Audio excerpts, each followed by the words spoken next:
Hello everyone, welcome to Allen junior wing. आज हम करेंगे क्लास 9th का टॉपिक जो हम परस्यू कर रहे थे, सिविक्स का। ये पार्ट 2 है। पार्ट 1 मैंने करवा दिया, अगर आपने नहीं देखा तो प्लेलिस्ट बनी हुई है, आप वहाँ से देख सकते हो उसको आसानी से। चैप्टर का नेम है what is democracy, Y democracy. ठीक है, ये कार्टून एक पीछे रह गया था, इसको मैं आपको बता देता हूँ इसके बारे में। ये कार्टून में कौन क्या कर रहा है। ठीक है, तो इस डेमोक्रेसी के झंडे को देखो, डेमोक्रेसी किस तरीके से बना रखी है इसके अंदर, कैसे इसको उठा रहे हैं। कौन? ये यूएसए के सोल्जर हैं। ठीक है, ये कौन है? ये है यूएसए के सोल्जर। ठीक है, और ये इसको उठा रहे हैं। क्यों उठाने की जरूरत पड़ रही है भाई इनको, डेमोक्रेसी को? आप सभी को पता होगा, यूएसए जो है ना, इराक के अंदर गया था वहां पर शांति स्थापित करने के लिए। और वहां पर क्या हुआ, उन्होंने फिर जो है लोगों को फॉरेन जो पावर्स हैं वो धरती पर, मतलब यूएसए ही था। ठीक है, उन लोगों ने वहां पर डेमोक्रेसी को जगाया और वहां पर एक्टिव किया। और सद्दाम हुसैन की जो सरकार थी उसको जो है, सद्दाम हुसैन को उन्होंने फांसी भी लटकाया। तो ये जो लोग हैं ना, यूएसए की जो आर्मी है, ठीक है, अब ये दूसरी धरती पर क्या कर रही है, ये कुछ ऐसा है कि बेगानी शादी में अब्दुल्ला दीवाना। ठीक है, तो इसमें क्या था कि कार्टून में ये कह रहा है कि हमने ना डेमोक्रेसी को खड़ा कर दिया है। हालांकि वहां के लोगों को ये चीज करनी चाहिए थी, लेकिन वहां ये कौन चीज कर रहा है? यूएसए की आर्मी। ठीक है, तो यहां तक ये मैं कार्टून पहले आपको नहीं बता पाया ये पिछली वीडियो में। ठीक है, तो इसलिए मैं इसको दिखा रहा हूँ कि यूएसए के सोल्जर कैसे डेमोक्रेसी के जो झंडे को उठा रहे हैं अपने हाथ के अंदर। ठीक है, डेमोक्रेसी, अब ये देखो डायग्राम, ये आप कार्टून देखो डेमोक्रेसी का। डेमोक्रेसी का एक डब्बा जो है, जो डेमोक्रेसी है जिसके अंदर, उसको ट्रैप कर रखा है एक बॉक्स में, और ऊपर क्या? बंदूक। ठीक है, ये बंदूक का साइन का मतलब ये है कि डेमोक्रेसी को हम लोग बंदूक के बल पर हम जो है इसको कैप्चर कर रहे हैं। ठीक है, this cartoon was drawn in context Latin America के अंदर और पाकिस्तान सिचुएशन एज वेल। ठीक है, country where this could apply, does it happen sometimes country as well. इसका कहने का, इस डेमोक्रेसी की इस कार्टून में आपको क्लियरली नजर आ रहा है कि कैसे बंदूक के बल पर डेमोक्रेसी को बंद किया जा रहा है। ठीक है, फोर्सफुली जो है इसके अंदर डेमोक्रेसी को इंप्लीमेंट करवाया जा रहा है। इसको मैल प्रैक्टिस बोलते हैं इस प्रोसेस को। ठीक है, मैल प्रैक्टिस क्या होता है? फ्रॉड करना। इलेक्शन जो होते हैं डेमोक्रेसी के अंदर, उसके चीजों में क्या होता है? फ्रॉड होता है। जैसे मैं आपको लास्ट एग्जांपल बताया था आपका परवेज मुशर्रफ का, कैसे वो जो है प्रेसिडेंट बने थे पाकिस्तान के, और किस तरीके से उन्होंने डेमोक्रेसी को जो है उखाड़ के फेंक दिया था पाकिस्तान के अंदर। इन अगस्त 2002 मैंने आपको बताया था, इशू ए लीगल फ्रेमवर्क, कहाँ का ऑर्डर पास किए गए, अमेंडमेंट किया गया, अमेंडेड किया गया किसके अंदर? कॉन्स्टिट्यूशन के अंदर। कहाँ की कॉन्स्टिट्यूशन में? पाकिस्तानी कॉन्स्टिट्यूशन में अमेंड किया गया। This order president can dismiss the national and provincial assemblies. अभी नेशनल और प्रोविंशियल असेंबली कौन सी है? जैसे हमारे यहाँ एमपी बनते हैं, एमएलए बनते हैं, उस प्रकार वहां पर जो पाकिस्तान के लोगों के द्वारा जो नेता चुने गए थे ना, उन लोगों को इसने जो है डिप्रेस कर दिया, दबा दिया, उनकी असेंबलियों को भंग करके अपने आप को पावर पूरी जो है, पावर किसके हाथ में आ जाती है? प्रेसिडेंट के हाथ में चली जाती है इसके अंदर। ठीक है, अब ये कौन कर रहा है? परवेज मुशर्रफ। ठीक है, the work of the civilian cabinet is supervised by a National Security Council. अब यहाँ पर सुपरवाइज कौन कर रहा है कैबिनेट को? National Security council. और यहाँ पर विच इज डोमिनेशन, अब इस सिक्योरिटी काउंसिल कौन डोमिनेट कर रहा है? वहां के मिलिट्री ऑफिसर। ठीक है, after passing this law, elections were held to the national and provincial assemblies. So फिर इलेक्शन हुए, Pakistan has had elections, elected representatives have some power। देखो यहां पर जो इलेक्टेड रिप्रेजेंटेटिव्स है ना, उनकी पावर को क्या कर दिया? लिमिटेड कर दिया। ठीक है, पावर लिमिट करने का मतलब क्या है? प्रेसिडेंट ने अपनी पावर को बढ़ा दिया है। जिनके पास एक्चुअल पावर होनी चाहिए थी, जिनको लोगों ने चुनकर भेजा है डेमोक्रेसी के अंदर, उनके पास कोई पावर नहीं थी। ठीक है, but the final power rested with the military officers and general Musharraf himself. अब सारी की सारी पावर आर्मी के पास आ चुकी थी और जनरल परवेज मुशर्रफ के हाथ में आ चुकी थी। मैंने आपको पहले भी बताया था कि डेमोक्रेसी के अंदर दो सरकारें होती है, डेमोक्रेटिक एंड नॉन डेमोक्रेटिक। ठीक है, और ये तो पूरी की पूरी आपको कैसे नजर आ रही है? इसके अंदर डोमिनेशन नजर आ रहा है आपको। ठीक है, आपको तानाशाही नजर आ रही है इसके अंदर। ठीक है, डिक्टेटरशिप नजर आ रही है परवेज मुशर्रफ की। So clearly there are many reason why Pakistan under General Parvez Musharraf should not be called a democracy. क्या हम पाकिस्तान के अंदर 2002 में जो जनरल परवेज मुशर्रफ ने पाकिस्तान को कैप्चर किया था, वहां पर अपनी पावर चलाई थी, क्या इसको हम डेमोक्रेसी कह सकते हैं? बिल्कुल भी नहीं। But let us focus on one of these can be say that the rulers are elected by the people. क्या यहाँ पर रूलर्स को लोग इलेक्ट कर रहे हैं, लेकिन वो माल प्रैक्टिस यूज कर रहा है, इलेक्शन के अंदर फ्रॉड कर रहा है। जो भी वोट देने आए लोग उसके अगेंस्ट देता है, उसको खरीद लेता है, या फिर उसके बूथ को कैप्चर कर लेता है। इन पाकिस्तान नॉट क्वाइट, पीपल में have elected their representatives to the national and provincial assemblies, but those who elected representatives were not really the rulers। देखो, जिन लोगों को, वही बात रिपीट हो रही है, जिन लोगों को लोगों ने चूज करके भेजा है इलेक्शन असेंबली के अंदर, और उनके पास पावर नहीं है, सारी पावर किसके हाथ में चली गई? परवेज मुशर्रफ के हाथ में। ठीक है, मैंने पहले ही बताया था आपको कि पाकिस्तान में ना आम लोगों की सरकारें नहीं बनती, वहां पर मिलिट्री पावर चलती है पाकिस्तान के अंदर। ठीक है, they can not take the final decisions, जो लोग जनता के द्वारा चूज किए गए। ठीक है, जो लोग जनता के द्वारा चूज किए गए पाकिस्तान के अंदर, उनकी पावर नहीं चलती। The power to take final decisions rested with army officer. Army officer वहां पर अपनी सरकारें चला रही हैं। अब इनमें से आर्मी ऑफिसर का नाम मैंने आपको बताया, जनरल परवेज मुशर्रफ, जो क्या बना था? पाकिस्तान का प्रेसिडेंट बना था। ठीक है, so and none of them were the elected by the people. अब इन परवेज मुशर्रफ को अगर गो थ्रू इस बात को समझे कि इसको ना सरकार, इसको जो है लोगों ने नहीं चूज किया, बट ये धक्के से वहां पर आ गया पावर के अंदर। This happens in the many dictatorships and monarchies. ये आपको ना चीजें हर जगह देखने को मिलती है। जैसे डिक्टेटरशिप क्या होती है? तानाशाही। मोनार्ची जहां पर राजा का तंत्र होता है, जहां पर एक कुलीन काम करता है। Formally have elected parliaments and government, but the real power is with those who are not elected. मतलब पावर किसके हाथ में आ रही है? जो इलेक्टेड नहीं है, जो व्यक्ति इलेक्टेड नहीं है बट वो फुली पावर को एंजॉय कर रहा है। ठीक है, तो यहां तक आपको क्लियर हुई बातें। ठीक है, so yes, so in a few countries the real power was with some external powers and not with locally elected representatives। ठीक है, अब यहां पर रियल पावर जो एक्सटर्नल पावर के हाथ में है, ठीक है, जिसको चूज किया गया उसकी पावर नहीं चलती। This can not be called people rule. क्या इस चीज को हम क्या पीपल रूल कह सकते हैं? बिल्कुल भी नहीं। ठीक है, so this gives us the first feature. अब यहां पर एक फीचर हमें मिलता है किसका? डेमोक्रेसी का। Democracy the final decision making power must rest with the those elected by the people. एक चीज और यहां पर हम डेमोक्रेसी से बाहर निकल के आई कि जिनको हम चुन रहे हैं ना, और जो हमें चूना लगाने वाले हैं, ठीक है, जिनको हम चुन रहे हैं, चूना लगाएंगे बाद में या नहीं, लेकिन जिनको हम चुन रहे हैं उनके पास असली पावर होगी कोई भी डिसीजन मेकिंग की। ठीक है, लेकिन क्या उनकी पावर को हम, कोई व्यक्ति उनको छीन लेते, तो क्या आप उसको क्या कहेंगे? डिक्टेटरशिप बोलेंगे ना उसको, जैसे परवेज मुशर्रफ ने किया पाकिस्तान के अंदर। ठीक है, आगे हम करें आपका 8 free and fair electoral competition. क्या जो कंपटीशन होना चाहिए, जो इलेक्शन होने चाहिए, क्या वो फ्रीली फेयर होने चाहिए, साफ सुथरे होने चाहिए? बिल्कुल, of course. In China elections are regularly held after every 5 year. Election देखो, चाइना के अंदर ना हर 5 साल बाद इलेक्शन होते थे। ठीक है, इलेक्टिंग्स कंट्री पार्लियामेंट कॉल्ड, अब इसको जो है क्वेंगो रेमिन डीएमबीओ, मेरा नाम प्रोनाउंसिएशन थोड़ा देख लेना, इसका ये असेंबली का वहां पर नाम है, जिसको हम इंग्लिश में कहते हैं नेशनल पीपल कांग्रेस। ठीक है, इसका नाम है नेशनल पीपल कांग्रेस। ठीक है, अब चाइना के अंदर बात हो रही है, हर 5 साल में वहां पर इलेक्शन होते हैं, और वहां की असेंबली का नाम है नेशनल पीपल कांग्रेस। ठीक है, द नेशनल पीपल कांग्रेस क्या कर रही है? Has the power appointed the president of the country. अब ये एक बॉडी है नेशनल पीपल कांग्रेस, जैसे हमारी पार्लियामेंट होती है वैसे ही वहां पर नेशनल पीपल कांग्रेस है, और वो क्या कर रही है? अपॉइंट कर रही है क्या? प्रेसिडेंट कहाँ का?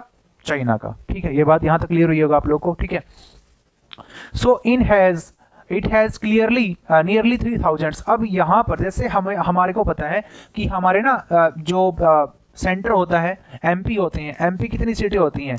545 होती है ना। ठीक है, 545 एमपी की सीटें होती हैं।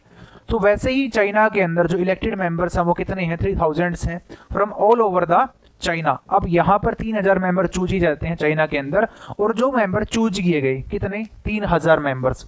सब members are elected by the army. अब कुछ मेंबर इनमें से 3000 में से आर्मी के द्वारा चूज किए जा रहे हैं। देखो, आर्मी का यहाँ पर इंटरफेयर हो रहा है। और इसी प्रकार देखो, पाकिस्तान और चाइना। पाकिस्तान मुर्गा है या चूजा है? पाकिस्तान एक चूजा है। किसका चूजा है? वो चाइना का चूजा है, ठीक है, बच्चा है, ठीक है। बिफोर कंटेस्टिंग इलेक्शंस एक candidates needs the approval of the China communist party. अब देखो, अगर किसी भी कैंडिडेट को पार्टिसिपेट करना है, किसके अंदर पार्टिसिपेट करना है? इलेक्शन के अंदर, तो उसको जो है ना सलाह मशवरा या फिर एसेंट लेनी पड़ेगी किसी चाइनीज कम्युनिस्ट पार्टी की, ठीक है। जब डेमोक्रेसी दरवाजा खटखटा रही थी ना, पिछले कार्टून में हमने देखा था, तो उसने कहा था कि आपको हमारी पार्टी का मेंबर बनना पड़ेगा। मतलब सीधी सी बात है कि आपको ना एक करप्टेड मेंबर बनना पड़ेगा हमारी पार्टी का, तब हम आपको असेंट देंगे। ये चाइना में हो रहा है कि जिस व्यक्ति को ना आप इलेक्शन में, जो भी व्यक्ति खड़ा होना चाह रहा है, पहले वो अपना चेहरा दिखाए हमें, ठीक है। कम्युनिस्ट पार्टी की बात कह रही है। Only those who are members of the Chinese Communist Party और 8 smaller parties allied to the. अब यहाँ पर 8 स्मॉल पार्टीज का जो है ना समूह भी है चाइना के अंदर, ठीक है। Allowed to contest elections held in 2002-2003 the governments of the always formed by the Communist Party. यहाँ पर देखो, ये कुछ ऐसी बात हो रही है कि सरकार आएगी तो कम्युनिस्ट पार्टी की, बहुत क्लियर सी बात है। चाहे आप कितने मेंबर खड़े हो जाए, चाहे आप गरीबों के खिलाफ कितनी जो है गरीबों की आप आवाजें उठा लो कहीं खड़े होके, लेकिन उन्हीं की सरकारें बनेंगी जिसमें चाइना चाहेगा, कम्युनिस्ट पार्टी चाहेगी जिसको, ठीक है। इसका मतलब क्या है? क्या ये क्लियर है? क्या ये फेयर एंड फ्री इलेक्शन है? फ्री फेयर इलेक्शन है? बिल्कुल ये, ठीक है, बिल्कुल भी नहीं है फेयर तो ये, ठीक है। Since it's independency in 1930 Mexico holds election. अब 1930 की कहानी यहाँ पर किसकी हो रही है? मेक्सिको की। 1930 से लेकर यहाँ पर हर 6 साल के अंदर इलेक्शन हो रही हैं। कहाँ पर? प्रेसिडेंट चूज किया जा रहा है मेक्सिको के अंदर।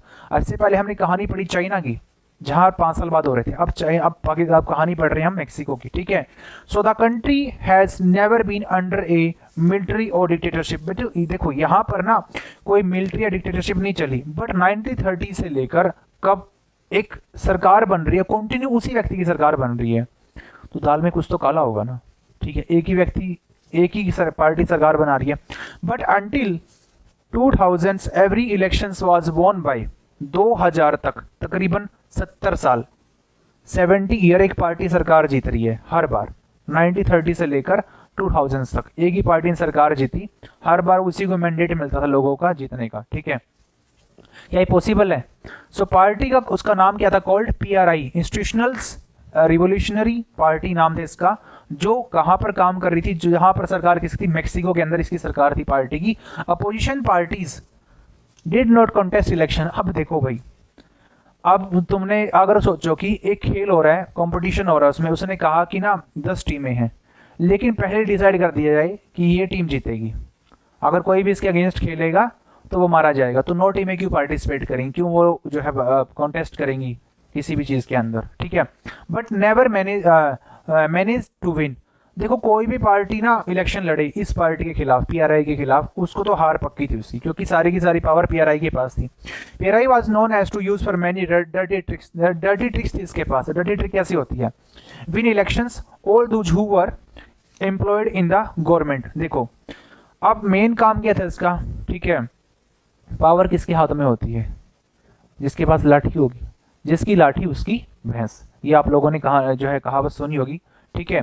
सो यहां पर पावर किसके हाथ में थी? PRI के हाथ में थी, क्योंकि पैसा, मनी, सारी की सारी पावर मनी से कंट्रोल हो रही थी ना यहाँ पर। तो जो भी गवर्नमेंट ऑफिशियल, जो गवर्नमेंट के अंदर एम्प्लॉय थे, उनको धमका रखा था कि आपने अगर किसी पार्टी की, हमारी पार्टी के खिलाफ वोट किया, तुम्हारी तो नौकरी गई, ठीक है। सो अटेंड दिस पार्टी मीटिंग्स। अब यहाँ पर गवर्नमेंट ऑफिशियल्स भी जो है पार्टी की मीटिंगों को अटेंड कर रहे थे, ठीक है। सो teachers of the government schools. अब जो टीचर स्कूलों के अंदर पढ़ा रहे हैं बच्चों को, गवर्नमेंट स्कूल के अंदर, उनको कहा जाता था, बच्चों को, माता पिता को संदेश पहुंचाओ, बच्चों को कहो कि वो जो है हमारी पार्टी को वोट दें, ठीक है। So used to force parents to vote for the PRI। Media largely ignored the activities of the opposition political parties except to criticise them. देखो अब यहाँ पर गवर्नमेंट तो बिकी चुकी है, लोग भी बिकने के लिए तैयार हो रहे थे, कर रहे थे लोग, ठीक है। यहाँ पर मीडिया भी बिक चुकी है, ठीक है। क्रिटिसाइज नहीं कर सकते आप, कोई भी अगर सरकार गलत काम कर रही है ना, तो आप उसकी आलोचना नहीं कर सकते। ये कहाँ पर हो रहा था? मेक्सिको के अंदर। कैसे डेमोक्रेसी कहते हैं, ठीक है। Sometimes the polling booths were shifted from the one place to another, जहां पर वोटिंग होती थी ना पोलिंग बूथ्स के अंदर, उनको वो शिफ्ट कर लेते दूसरी जगह, मतलब कोई वोट डालने आई नहीं वहां पर, ठीक है। जैसे ही वोट डालने आए कोई उनके अगेंस्ट, वहां से जो है ना पोलिंग बूथ ही सरका दो वहां से, ठीक है। Which made it difficult for the people to cast their votes, अब इससे बहुत सारी मुश्किलें होती थी उन लोगों को जो सच्ची और अच्छी सरकारों को चूज करना चाहती थी। अब यहाँ सरकारें अच्छी और सच्ची कैसे मिलेंगी? The PRI spend a large some of money, बहुत सारे इन्होंने पैसे बहाए पानी की तरह, कैंपेन किए कि हम जो है सबसे सभ्य सरकार बनाएंगे। एक्चुअली में सबसे भ्रष्ट लोग थे जो सरकार में आना चाह रहे थे, ठीक है, और आ भी गए थे। 70 साल तक इन लोगों ने राज भी किया, फिर 2000 के बाद समीकरण बदले, ठीक है। Should we consider the elections described above as example of people electing their rulers, क्या यही तरीका था? ये सही तरीका था जैसे मैंने आपको बताया कि लोग इस तरीके से अपनी सरकारें चूज करेंगे। Reading these examples we get a sense that we can not, there are many problems here in China, the elections do not offer the people any serious choose. मतलब चाइना के अंदर क्या हो रहा था? चाइना के लोग अपनी मनचाही सरकारें नहीं चुन सकते थे, ठीक है। वहां पर कम्युनिस्ट पार्टी का राज था, मतलब कुल मिला के वहां पर कम्युनिस्ट पार्टी का ही किंग बनता था या फिर वहां का प्रेसिडेंट बनता था। They have to chosen the ruling party and the candidates approved by it. तो अगर कोई भी कैंडिडेट खड़ा होगा ना तो पहले उसको अप्रूवल चाहिए थी कम्युनिस्ट पार्टी की कि उसको भाई पार्टिसिपेट करना है नहीं करना। Can we call this choice? क्या इसको हम चॉइस कह सकते हैं? बिल्कुल भी नहीं। इन द मेक्सिकन एग्जाम्पल मैंने आपको बताया, people seem to be really have a choose but in the practice they had no choice. अब मेक्सिको के लोगों के पास भी कोई चॉइस नहीं थी कि इलेक्शन में वो पार्टिसिपेट, जो भी पार्टी खड़ी इलेक्शन के अंदर वो तो पूरी करप्टेड पार्टी है और जीतना भी उसी को है। अब वो जीतेगी कैसे? लोगों को भेंट चढ़ाएगी, पैसे चढ़ाएगी, ठीक है। जैसे हमारे वो होते हैं ना सरपंच के इलेक्शन होते हैं, तो वहाँ पर गांव के अंदर बहुत सारी चीज़ें ऐसी होती हैं, जैसे कि वहाँ पर बहुत कुछ चीज़ें चलती हैं। There was no way the ruling party could be defeated even if peoples were against it, these are not fair elections। भाई आपको ना या तो आप वोट दो सरकार को, अगर वोट नहीं देना तो चुपचाप आराम से बैठो, सरकार तो हमारी बनेगी, ठीक है। ये कुछ ऐसा हो रहा है। We can thus add a second features to our understanding of democracy. So holding elections of any kind is not sufficient। अब ये भी एक चीज क्लियर हो गई है कि डेमोक्रेसी की हमने बहुत सारी डेफिनेशन पढ़ी ना, तो ये भी एक चीज बात क्लियर हो रही है कि डेमोक्रेसी के अंदर ये बात तो छोड़ दो कि भाई वहां पर इलेक्शन फेयर इलेक्शन हो रहे हैं तो इट मींस वहां पर डेमोक्रेसी है। अरे भाई वहां पर बूथ ही कैप्चर हो जाएंगे, जहां पर वोट हो रही है उसी को लोग जो है ना डाकू उठा के ले जाते हैं बंदूक के इस बल से, ठीक है। The elections must be offer a real choice between politicals alternatives and it should be possible for people to use this choice to remove the existing rulers if they. देखो अगर चाहे तो लोग जो है ना अपने जो है नेता को बदल सकते हैं। सो बट यहाँ पर क्या हो रहा है? So democracy must be based on a free and fair election. यह बात हो रही है, एक बिल्कुल साफ सुथरे इलेक्शन की बात हो रही है कि इलेक्शन कैसे होने चाहिए, फ्री एंड फेयर इलेक्शन होने चाहिए। Where those currently in powers have a fair chance of losing. अब जो पार्टी इलेक्शन में चाहे सरकार बनाना चाहे तो लोग उसको वोट देंगे, और जो हारेगी वो हारेगी। क्या हारने वाली पार्टी है? कहीं नहीं, हम तो हार के भी जीत गए हैं। तो मतलब हमारी डेमोक्रेसी के अंदर बहुत ही सिंपल सी बात है, एक पार्टी जीतेगी, पार्टी हारेगी, लेकिन हारेगी वही जिसको लोग वोट नहीं देंगे, ठीक है। We shall find out more about democracy के अंदर चैप्टर 3 में और पढ़ेंगे हम इसके बारे में, ठीक है। सो यहाँ तक चीजें क्लियर हुई होंगी। एक कार्टून है आपको, ठीक है। सो 1 पर्सन 1 वोट 1 वैल्यू। देखो भाई 1 पर्सन एक आदमी, उसका एक वोट और उसकी एक वैल्यू होनी चाहिए, बिल्कुल होनी चाहिए, ठीक है। Early we read about how the struggles for democracy was linked to the demand for the universal adult franchise. Universal adult franchise क्या होता है? ये एक पावर होती है एक व्यक्ति के पास में जिसकी उम्र 18 साल से ऊपर है, 18 या 18 साल से ऊपर की जिसकी उम्र है, और उसको वोट डालने की पावर मिलती है, चाहे वो किसी भी धर्म से हो, कोई भी उसका सेक्स हो, कोई क्रेड हो, कोई उसकी रेस हो, हर व्यक्ति को वोट डालने का समान अधिकार है, चाहे वो अमीर है, गरीब है, ठीक है, अंधा है, ठीक है, दिव्यांग है, ठीक है, तो उसको पावर है। This principle has now come to be accepted almost all over the world, yet there are many instances of the denial of the equal right to vote. ठीक है, कोई भी व्यक्ति आपको आपकी वोटिंग पावर से वंचित नहीं कर सकता, डिनाई नहीं कर सकता आपकी वोटिंग पावर को। ठीक है, सो यहां तक आपको चीजें क्लियर हुई होंगी। अंटिल 2015 तक क्या हो रहा था सऊदी अरब के अंदर, महिलाएं जो हैं उनको राइट्स नहीं था वोट डालने का। ठीक है, एस्टोनिया के अंदर क्या हो रहा था, देश है जहां पर सिटीजनशिप्स के अंदर rules in the such as way that peoples, कहाँ के पीपल बिलोंगिंग्स टू रशिया, ठीक है, जो माइनॉरिटी में थे उनको क्या थी, डिफिकल्टी थी क्या करने में, वोट करने के अंदर। ठीक है, get the right to vote, उनको भी दिक्कत हो रही थी, कहाँ के लोगों को, रशिया के लोगों को। ठीक है, जो फिजी के लोग थे, एक इलेक्टोरल सिस्टम जहां पर इलेक्शन सिस्टम हो रहा था, जहां पर वोटिंग हो रही थी, वोट ऑफ एन, कहाँ के, इंडाइजीनियस, जो वहां फिजी के लोग थे उनके पास तो उनके वोट की पावर ज्यादा थी। ठीक है, मोर वैल्यू कहाँ के लोगों के पास ज्यादा थी, फिजी के लोगों के पास। और जो फिजी से नॉन फिजी थे, मतलब इंडियन फिजियन थे, उनके पास जो है पावर थी वोटिंग की वो कम थी। Democracy is the based on, ठीक है, सो ये चीज क्लियर हो रही होगी आप लोग को। फंडामेंटल प्रिंसिपल्स ऑफ पॉलिटिकल्स जो है इक्वालिटी होनी चाहिए इसके अंदर, that give us the third features. ठीक है, इक्वालिटी बहुत जरूरी है, बराबरता होनी चाहिए ना।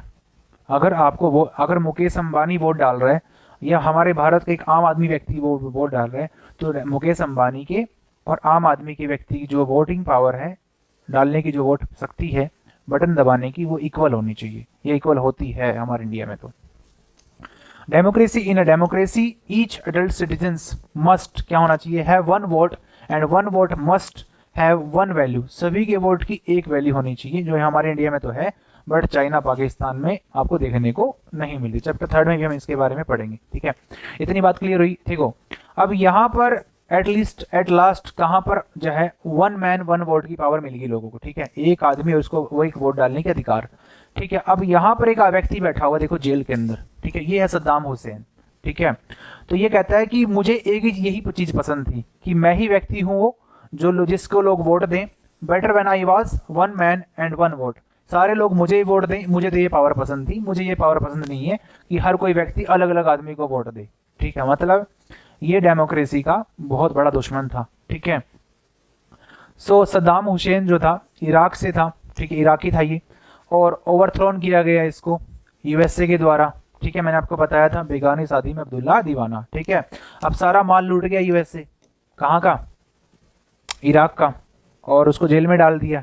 मतलब धरती इराक की, धरती उन्हीं लोगों की, वहां के लोग इलेक्शन ले रहे हैं, पार्टिसिपेट कर रहे हैं, लेकिन यूएसए उसके अंदर अलग, तीसरा अलग ही हिसाब किताब चला रहा है अपना। ठीक है, यूएसए की एक बात बहुत क्लियर है, जहां भी दो देशों के बीच में लड़ाई होती है तो यूएसए पक्का उसके बीच में कूद पड़ता है। ठीक है, जैसे अभी हाल ही में यूक्रेन और रशिया का भी युद्ध चल ही रहा है।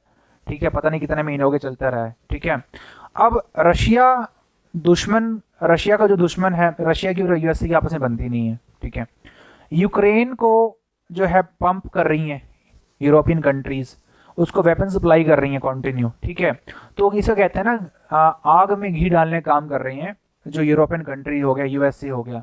यूएसए है ना, वो जो है हथियारों का सौदागर है वो। ठीक है, उसका काम होता है शांति करना नहीं, अपने हथियारों को बेचना अलग अलग कंट्री के अंदर। ठीक है, किसी भी तरीके से।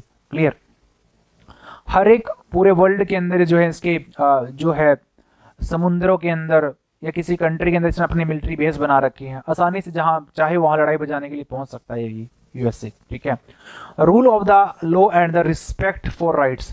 देखो रूल ऑफ लॉ मीन्स क्या है, जो कानून है उसका राज होना चाहिए। ठीक है, रिस्पेक्ट होनी चाहिए राइट्स के लोगों की। जिम्बाब्वे के अंदर क्या हो रहा था, attend the independency from white minority rule in 1980s। अब जिम्बाब्वे के अंदर क्या इंडिपेंडेंस आई 1980 के अंदर क्या हो रहा था, since then the country has been ruled by the ZANU PF party. अब यहाँ पर जिम्बाब्वे में क्या सीन चल रहा था, जेनु एफ पीएफ पार्टी थी जो रूल कर रही थी जिम्बाब्वे के अंदर, और party that the led by the freedoms struggles this party leader is यहाँ पर एक जैसे सद्दाम हुसैन है ना, वैसे एक बंदा आ गया रॉबर्ट मुगाबे, और ये कहाँ पर है, जिम्बाब्वे के अंदर। ठीक है, इसका भी यही काम था। ठीक है, rule the country since independence, elections were held regularly and always won by ZANU-PF president Mugabe was. देखो आप चाहे कितने मर्जी बार इलेक्शन करवा लो लेकिन जीतेगा तो मुगाम्बे ही। अब ये कहां पर कहानी हो रही है, जिम्बाब्वे की, ठीक है। सो यहाँ पर popularly but also use unfair practice हो रही थी इलेक्शन के अंदर, ठीक है। मुगाम्बे लोगों को खरीद रहा था कि वोट मुझे ही आनी चाहिए, ठीक है। मतलब अगर आप बटन दबाओगे किसी भी पार्टी का, लेकिन आखिरकार वोट किसको जाएगी, पूरी की पूरी मुगाम्बे को जाएगी, ठीक है। Over the years his government change the constitutions several times, increase the power of the president. अब उसने क्या किया, वहां की गवर्नमेंट ने कॉन्स्टिट्यूशन को जो है बदल दिया और सारी की सारी पावर, जो मैक्सिमम पावर किसके हाथ में दे दी, मुगाम्बे के हाथ में। Make him less accountability. Accountability क्या होता है, जवाबदेही, कि अगर कोई भी गलत काम होता है तो अकाउंटेबिलिटी किसकी होती है, प्रेसिडेंट की होती है, कि वो जनता को बताए कि क्या गलती है। अपोजिशन पार्टी जो थी, workers were harassed and there meetings disturbed, public protest होने के जो है, demonstration against the government were declared illegal, ठीक है। अब वहां पर जो अपोजिशन पार्टी होती है, जो विपक्ष की पार्टी, जैसे हमारे इंडिया में भी सरकार किसकी चल रही है, बीजेपी की सरकार चल रही है। अपोजिशन में कौन सी पार्टी है, कांग्रेस अपोजिशन में है, ठीक है। लेकिन अपोजिशन के पास पावर तो होनी चाहिए प्रोटेस्ट करने की, लोगों के साथ खड़े होने की। अगर कुछ भी जो रूलिंग पार्टी गलत करती है तो एटलीस्ट खड़ी तो हो उनके साथ में, ठीक है। तो ये सब चीजें नहीं हो रही थी, ठीक है। कहां पर, जिम्बाब्वे के अंदर, ठीक है। There was a law that limited the rights to criticise the president. पूरे के पूरे लॉ कानूनों को जो है ना कम से कम मिनिमाइज कर दिया, किसी को भी जो है क्रिटिसाइज नहीं करना, किसको, प्रेसिडेंट को, ठीक है। टेलीविजन जो थे एंड रेडियो जो थे कंट्रोल्ड बाय द, किसके द्वारा कंट्रोल किए जा रहे थे, गवर्नमेंट के द्वारा। कौन सी गवर्नमेंट, मुगाम्बे गवर्नमेंट के द्वारा, ठीक है। Ruling party version, there were independent newspaper. देखो वहां पर ना इंडिपेंडेंट न्यूज़पेपर थे, बट उनको भी क्या कर दिया गया, उनकी भी सेंसरशिप कर दी गई। Government harassed those journalist who want against it. कोई भी पत्रकार अगर जिम्बाब्वे की खिलाफ, सरकार के खिलाफ कुछ भी छापेगा तो पहले हमारे से चेक करवाओ, हम उसको सेंसर करेंगे, हमारी अच्छी अच्छी बातें लिखो तो हम अच्छा लगेगा, अगर लिखोगे गलत तो सीधा जेल में जो आपको डालेंगे, ठीक है। The government ignored some court judgements. वहाँ के जो कोर्ट हैं, वहाँ के जो जजमेंट्स हैं कोर्टों की, उनको भी अनदेखा किया गया। वेंट अगेंस्ट एंड प्रेशराइज्ड जजेस, he was forced office of 2017, ठीक है। तो 2017 तक जो है उसको फिर हटाया गया। और इट मीन्स क्या हो रहा है पूरा का पूरा, कि जो वहाँ के कोर्ट है वो भी जो है, जुडिशरी जो है इंडिपेंडेंट काम नहीं कर रही, ठीक है। तो यहाँ तक चीजें समझ में आई।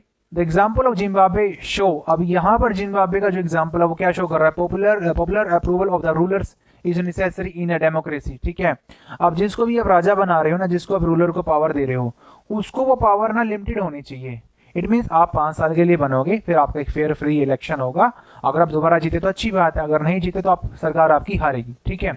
बट ये तो पूरी पावर एंजॉय कर रहा था, but it is not sufficient. Popularly government क्या होती है, can be undemocratic, popular leaders can be autocrats. अब यहाँ पर ये भी होता है कि जिसको आप बार बार जिता रहे हो इलेक्शन में, उसको मजा आ जाता है इलेक्शन में जीत जीत कर, फिर वो गद्दी नहीं छोड़ना चाहता। हमारे जो पुराने नेता होते हैं वो क्या कर रहे हैं, पुराने नेता एमएलए एमपी बने बैठे हैं और अपनी गद्दियों को छोड़ नहीं रहे हैं, ठीक है। नई पीढ़ी को आगे नहीं आने दे रही। If we wish to assess democracy, it is important to look the elections, but it is equally important to look before and after the election, ठीक है। देखो इलेक्शन जो भी हो रहे हैं, हमें उस इलेक्शन से पहले, इलेक्शन के बाद में हमें देखना है हम जिस भी सरकार को चूज कर रहे हैं वो अच्छी है और सच्ची है नहीं, ठीक है।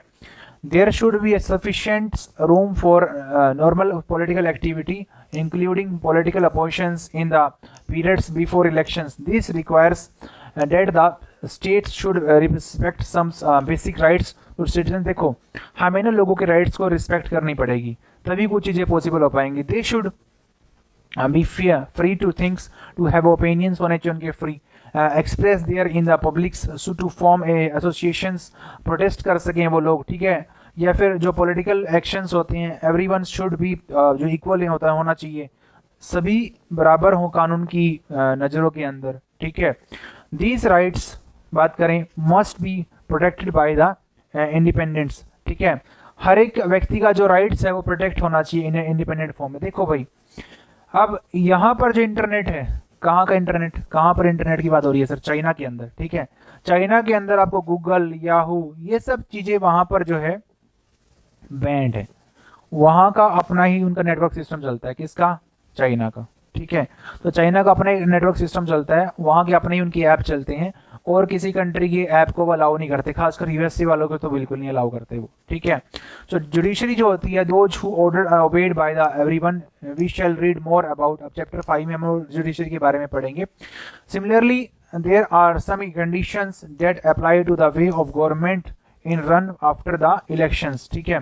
कुछ जो है कंडीशंस होनी चाहिए जो अप्लाई होती हैं इलेक्शन के बाद, ठीक है। A democratic government can not do whatever it takes like simply because it has won elections. देखो, डेमोक्रेटिक गवर्नमेंट जो है ना, वो सब नहीं कर सकती जो उसको लाइक करता है, जो पसंद करता है। देखो, वो जो है लोगों के द्वारा सरकार चुनी गई है, तो लोगों, हर व्यक्ति के जो भलाई का काम करेगी ना, उसी को लोग वोट देंगे, ठीक है। और it has to respect some basics rules in the particularly it has, ठीक है। सो आपको ना हर एक लोगों की, जो भी जिन्होंने आपको वोट दिया है, कुछ ना कुछ कारण से दिया होगा ना, उन्होंने अच्छी सरकारें चूज की हैं अपने फ्यूचर को ब्राइट करवाने के लिए, कुछ अपना काम करने के लिए, ठीक है। To respect some guarantee to the minorities. अब माइनॉरिटी क्या होते हैं? जो लोग ज्यादा लोग इंडिया में, जैसे हिंदू क्या है इंडिया के अंदर मेजोरिटी में है, और माइनॉरिटी में बात करें, मुस्लिम हो गया, सिखिज्म हो गया, बुद्धिज्म हो गया, पारसीज हो गए, जैनिज्म हो गया, ठीक है। ये सब क्या हमारे इंडिया के अंदर माइनॉरिटीज में आते हैं, ठीक है। जो कम संख्या में वो माइनॉरिटी में, जो ज्यादा संख्या में वो मेजोरिटी में।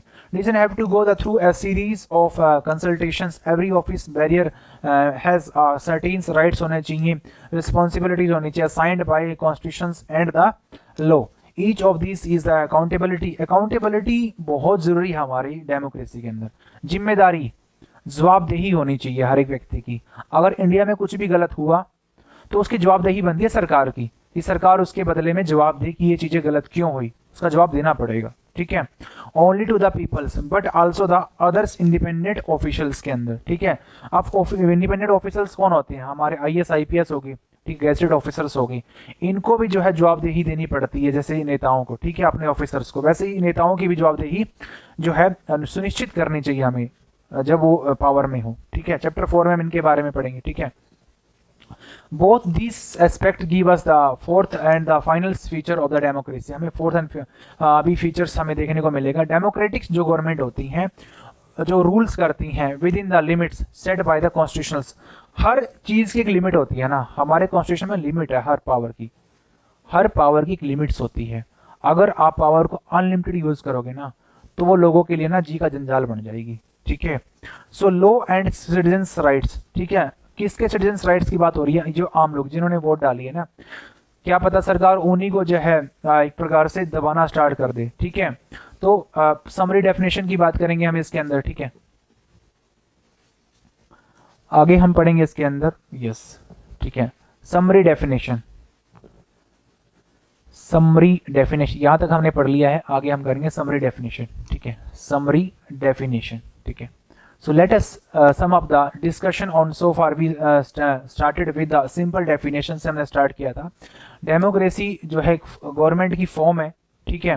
डेमोक्रेसी के अंदर एक गवर्नमेंट फॉर्म होती है जिसके अंदर किसका रूल चलता है? Elected by the people. वहां पर रूलर्स जो होते हैं उन्हीं की पावर होती है जो लोगों के द्वारा चूज किए गए हैं। We found that this definition was not adequate. क्या ये डेफिनेशन क्या सफिशिएंट है? Unless we explained some of the key words used in it through a series of examples we worked out for features democracy as a form of the government, ठीक है।